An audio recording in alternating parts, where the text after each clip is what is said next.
Hi, I am Jay Bonner, and this is Video 10, Restorative Justice. Um, Several Sundays ago, I was teaching Sunday school at the Church of the Nazarene. I've got a group of teenagers that I have in this class, and we've been in Matthew, the Sermon on the Mount, which is where Christ is outlining the kingdom of heaven principles, the attitude that we need to have in order to live in the kingdom of heaven here on earth right now. And I was in chapter 7, and we I'll read to you Matthew chapter 7 verses 1 through 5, and this is out of the NIV, and this was the message that we were discussing that a couple Sundays ago. It says, do not judge, or you will be judged, for in the same way you judge others, you will be judged, and with the measure you use, it will be measured to you. Why do you look at the speck of sawdust in your brother's eye and pay no attention to the plank in your own eye? How can you say to your brother, let me take the speck out of your eye, when all the time there is a plank in your own eye? You hypocrite, you take the plank out of your own eye, and then you will see clearly to remove the speck from your brother's eye. Well, having been in the church and raised in the church for about 28 years, I've heard a message preached on this, probably once a year, and it's the same message. And I've never heard the message given in a restorative justice manner.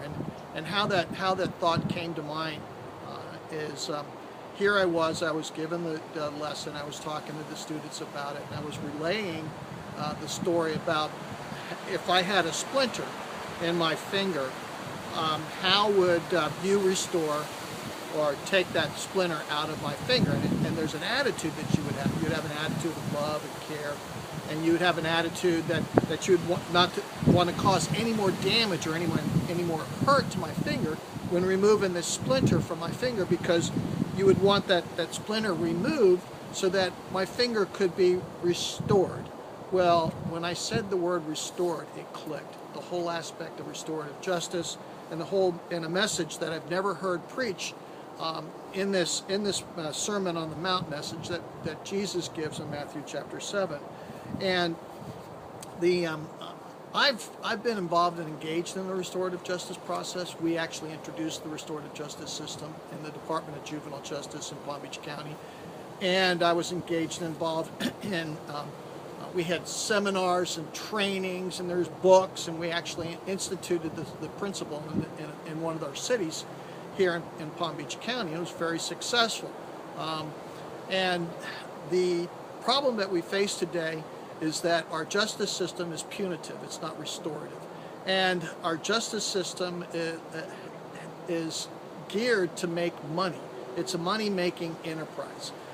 Why is it that in the United States of America there are more people percentage-wise in prison than in any other country throughout the world?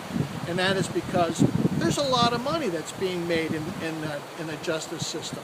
And so an example for that is that while I was up in Tallahassee, and I was being introduced to the next administration's guidelines and principles and goals that they wanted to accomplish, I was taken out to dinner by a lobbyist for the prison system. And the lobbyist took me out and he said, hey, Jay, we need for you to stop this faith initiative that you're doing within the Department of Juvenile Justice. And the reason being is because if you continue with this faith initiative, these kids are going to end up getting saved. And if they get saved, they won't commit crimes. And by not committing crimes, they won't fill beds, Jay. And so we're looking at there's communities in the state of Florida that make a living based upon people being in prison, and we have got to have people fill those beds, or these prison guards and systems are going to fail. They're going to fall if we don't end up having prisoners. So, Jay, we can't have. You need to stop the faith initiative.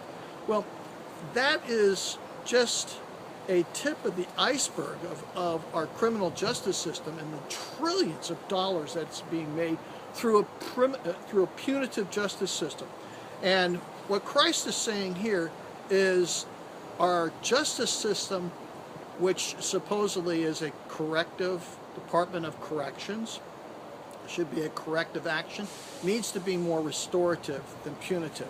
And so this was an interesting revelation that God gave me in Matthew chapter 10, Matthew chapter 7, and I just wanted to share that with you as part of what we need to do in order to get there to a place where Christ wants us to be. And in order to get there, it's going to end up taking men and women of faith who fear God, know the truth, and hate dishonest gain.